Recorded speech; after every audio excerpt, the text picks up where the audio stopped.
Stephen A. Smith is here. We heard Tim Legler's opinion, Stephen A. We just heard from Coach Budenholzer. I'll ask you the same thing. It's 76-61. We're 12 minutes away from a Game 7 back here stateside.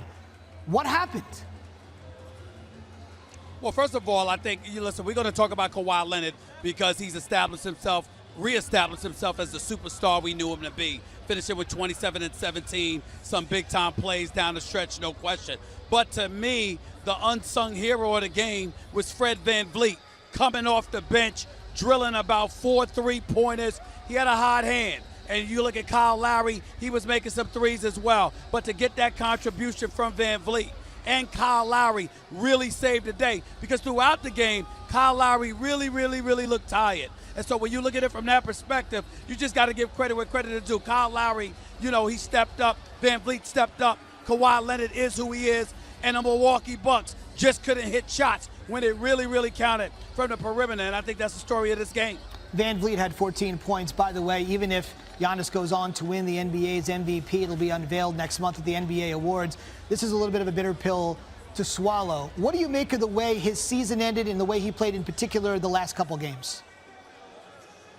Listen, the bottom line is this. He's a tremendous talent. You're talking about the Greek freak, Giannis Antetokounmpo. He's a tremendous talent. There's no question. Going to the hole, he's pretty unguardable. Can't guard him one-on-one. But when you put a wall up against him, and it's led by Kawhi Leonard trying to disrupt his dribble drive penetration, the guys he was kicking it out to were not hitting perimeter shots with regularity. There was no definitive secondary offensive option. Even though Chris Middleton finished with 14 points and was hitting shots early, he was nowhere to be found late in the game as it waned when it really counted most. And so when you look at it from that perspective, they've got to go back to the drawing board. He's a tremendous talent, but he's raw. He's got to improve his perimeter game, his perimeter shooting game. He's got to improve his free throw shooting. And more importantly, they got to get some other kind of playmaker so he can be down in the post instead of trying to dribble into 2, 3, and 4 guys in order to create opportunities for himself or to create open shots for perimeter players who can't seem to do anything when you get up on them, press them, and force them to put the ball on the floor. You're going to have to get another playmaker in Milwaukee and a perimeter shooter that can actually do so off the dribble while creating his own shot instead of relying on a Greek freak to do so. They've got to go back to the drawing board. He's got to go back to the drawing board, but it's a lesson to be learned. His upside is tremendous. Nobody can deny that. No doubt about it. Stephen A., one more for you before we let you go live from Toronto. We've been talking about the Warriors literally for the last 5 years, but now we got to talk about a finals matchup that involves somebody other than LeBron for the Dubs. Give me your early read here. Raptors versus Warriors. What are we looking for? I'll be happy if the series goes 6 games. I was wrong about this series initially because I picked Milwaukee, and obviously I fell on a sword of ignorance like most people because we thought their size and what have you would be too much for Toronto to overcome. But I'm certainly going to go down with the ship that is the Golden State Warriors. I don't give a damn what's going on here tonight. It's a beautiful scene. It's a beautiful thing for the country of Canada. We get it. The crowd, the fans were fantastic. There were 16,000 people cheering outside in Jurassic Park. They expanded it. It usually only hold 3,000 to 5,000. Everybody was out here. Everybody in this building was rocking. I'm glad they enjoyed the moment. It was touching. It really was. It felt like they won a championship tonight, and I don't blame them, because that's the only time they're going to feel that way. Steph Curry, Klay Thompson's coming into the house. Draymond Green, the way he's playing, is coming into the house. You're not going to see the Golden State Warriors be devoid of having personnel that can hit perimeter shots. What Milwaukee struggled with is Golden State's specialty. And with that in mind, I have to give Golden State the edge. Kawhi Leonard pulls this off and beats the Golden State Warriors with or without KD. He beats the Golden State Warriors.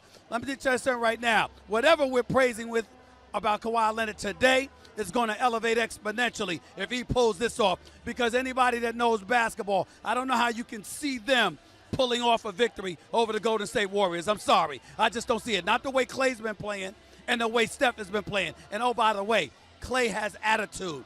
And he should, after getting robbed and screwed over by not being on any all-NBA team. He's got attitude, Steph's got attitude, and Golden State is out to prove that with or without Kevin Durant and Boogie Cousins, they can three-peat. Toronto, good luck, and I'm glad you enjoyed yourself tonight. because I don't see it happening moving forward. All right, so the Raptors at 58 wins, the Warriors at 57, which is why Game 1 on Thursday will be where Stephen A is standing. The one and only Stephen A. Sprith, bringing it only the way he can here on SportsCenter. Can't wait for next Thursday night, Stephen A.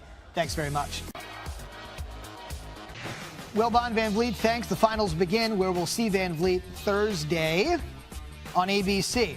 Well, that escalated quickly. We mentioned the 26-3 run in the highlights, latter end of the third, where Kawhi either scored and assisted on everything in the final 10 there. And about halfway through the fourth quarter, it was all Raptors, and that's how you erase, as Michael said, a 15-point Bucks lead, and you go to the NBA Finals for the first time ever. Analysis all night long on SportsCenter begins with Tim Legler, 194, the final, and it's just the shots they hit late. With everyone contributing, that was the key. Yeah, you and I think, are going to talk about some of the things that set this up that are critical. But when you talk about the two biggest possessions of the game, to explain why these things are able to happen, it starts off here. Now, you've got Malcolm Brogdon guarding Kawhi Leonard, but Kawhi Leonard is targeting Brook Lopez, and he wants to make sure that he can come out here, get the screen by Pascal Siakam, come off and attack, and you get the switch. Now, watch the chain of events that happen after he gets the switch. So here comes the screen, comes off. Brook Lopez is guarding him now. As he goes to the rim, Giannis comes over to help right here. But as Kawhi Leonard kicks this ball out, at this point, right now, because Brook Lopez picked him up on the switch, that's your guy.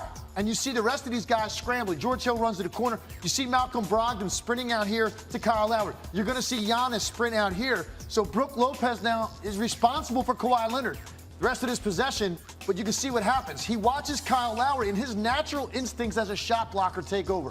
So he runs at the rim, and at this point, you see Kawhi Leonard's got his hand up. He's just going to float over here to the three-point line. Because you can wonder, like, how does Kawhi get open on a play like this with such a critical time?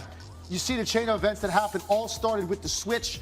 Kawhi Leonard continuing to chase the basketball. That was a little Steph Curry, Klay Thompson like there. You pass it, you chase it, you get to a spot. Now, next biggest shot of the game right here, and you can't say enough about this effort. I mean, look at that block by Giannis Antetokounmpo. But again, it's the greatness of Kawhi Leonard. He draws three. Now, luck is involved in this game sometimes, Zubin. This ball is going to come straight down on the floor rather than kick out where one of these guards can get it. It goes straight down. You see Pascal Siakam. One of these two guards has to go down here and chip on him. It happened so quick, I'm not saying they're to blame, but that's the only way they can come up with this loose ball, because you've got two guys going for the block, and the ball goes straight down on the floor. The only place it could go for Pascal Siakam to pick that up, immediately off his feet, didn't bring it down, which is smart, gets the putback. Two biggest baskets of the game right there. It helped Toronto seal the deal and get to the NBA Finals for the first time. 1995-96, they entered the league. Their whole MO has been not being able to get over the hump, not being able to get past LeBron. LeBron is out of the East. They take advantage. Full postgame to come. Mike Budenholzer, Nick Nurse, Giannis, Kawhi on the way. I want to talk to you about guys not named Kawhi that stepped up. You just heard Wilbon with Van Vliet. Siakam's up for most improved player. What do you make of the team effort and not saying, Kawhi, come rescue us tonight? I took 22 pages of notes on this game. 22. Virtually wrote something down on every possession of the entire game. And what I wrote at the start of the fourth quarter at the top of the page was Giannis and Kawhi both out of the game. Thought it was a key stretch. And the way the Toronto Raptors answered that string of possessions set up the late game heroics by Kawhi Leonard. Here's what I'm talking about. Starts off with a Fred Van Vliet drive. You're talking about a guy turning his series around. Now you get the kick out. Lowry, great ball movement. Norman Powell in the corner for a wide open three. Great penetration by Lowry. Hits Serge Ibaka. So the third guy now with a key basket. And now Siakam off the simple ball screen. Great decision by Lowry. The short floater, the fourth different player to score. And then this one right here, the cherry on top of that Sunday, is Van Vliet with the sidestep. James Harden like three. So that's what, 10 points, 5 trips, or 12 points on 5 trips with Kawhi Leonard sitting on the bench. You can't say enough about what that meant to the complexion of this game. You know, Giannis is out also, but Giannis isn't the dominant offensive player that Kawhi is. No. You wonder with Toronto, where is this going to come from right now? Because if he comes back in the game and they're down 8 or 10, this is going to have a different result. So the fact that they not only stem the tide, they actually outscored the Bucks, I think 12-2 during that stretch with Kawhi Leonard out of the game, so he could get a blow, come in and be great late to help seal the deal. That says a lot. Tim, hang tight. The NBA had 160-win team this year. It was the Milwaukee Bucks. The finals would have went through Milwaukee if they had gotten there, but they didn't. A bitter pill to swallow for Mike Budenholzer. Just like to start by congratulating Nick Nurse and his staff, and the Toronto Raptors and all their players, their organization. Congratulations to them. They did a heck of a job. You know, it's hard to put into words, you know, how you feel when a season like this ends.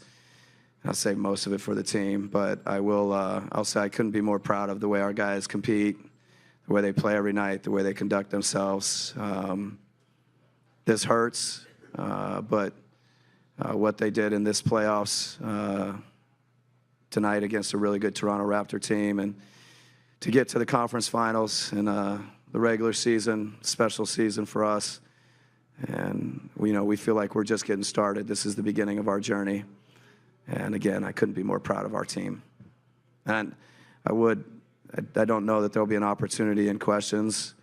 I would like to thank John Horst and the front office and the job that they did in this setting, in this environment, the roster and everything they did to put together a team that could compete at this level. I couldn't be more thankful and grateful and appreciative of what John Horst, the front office, does, what the ownership does. So I just wanted to say that here in this setting. Matt Velasquez, Milwaukee Journal-Sentinel. You guys were up 15 late in the third. They go on that 26-3 run. Just what did you sense from your guys during that stretch? Did you sense them tensing up, or how would you maybe diagnose the struggles in the half court too? I'm not sure I'll go back and watch this game, at least not for a while. A little bit of both. I felt like we got out in transition. I remember one big play. Giannis gets it on almost a lob and is at the rim and kicks it out, and we miss a wide open three. And my guess is there's going to be some situations where we missed open shots, and there's going to be some dry possessions where we either don't execute well enough, we don't maybe share and pass the ball and play in a crowd. 26-3 runs, usually a little bit of everything. Eric Name, The Athletic. I'm curious, taking a look at the start of that fourth quarter, Giannis is on the bench. When you look back, do you regret maybe not having Giannis out there as they go on that run that ties it up real quick? No, I mean, it's been a big topic, something, lots of questions. I don't think Giannis playing 44 minutes is the solution. If we can't win with Giannis at, 40 and a half, then Toronto deserves it. At some point he's got to take a break. I think he took a 1-minute break in the third quarter, and he took a minute and a half or 2 minutes. And, credit to Toronto, and it's an area where we got to be better. Giannis was out there for a lot of good things, and part of whatever it is that didn't go our way. Kane Pittman with the pick and roll, Bud. With 29 seconds left, it's a 3-point game. There's a bit of a differential there with the shot clock. Was that an obvious decision for you to let them run the clock out and try and stop, or what's the thought process when you get there? No, gosh, it's right, like on that edge. And, we talked a lot about it as a coaching staff and, went into the huddle with the players. And, I think it was 29.4, 29.6. So, you feel like there's a 5.5, 6 second differential. And as good as we've been defensively all year to, try and get a stop. You got 5 seconds, 6 seconds to come and score, a 3-point and tie it up. The debate, do you have more possessions and play the free throw game? Like I said, it's just right on the edge, 29.6, 5.4 different, 5.6 difference. We went with trying to get a stop. I mean, he did an incredible job. By the way, John Horst is Milwaukee's 30-year-old general manager, about 35 years old. So a bright future in the front office and on the floor, but this is not bright at all for Budenholzer. He has never won an elimination game. He's been 18 years on the bench with Pop, did a great job in Atlanta at the beginning. He's obviously done a great job in his first year with the Bucks. But there he is, 0 for 5 in elimination games, and this one hurts. It could have saved their season, sent it back to Milwaukee for a Game 7. Instead, Game 1 of the NBA Finals will be Thursday.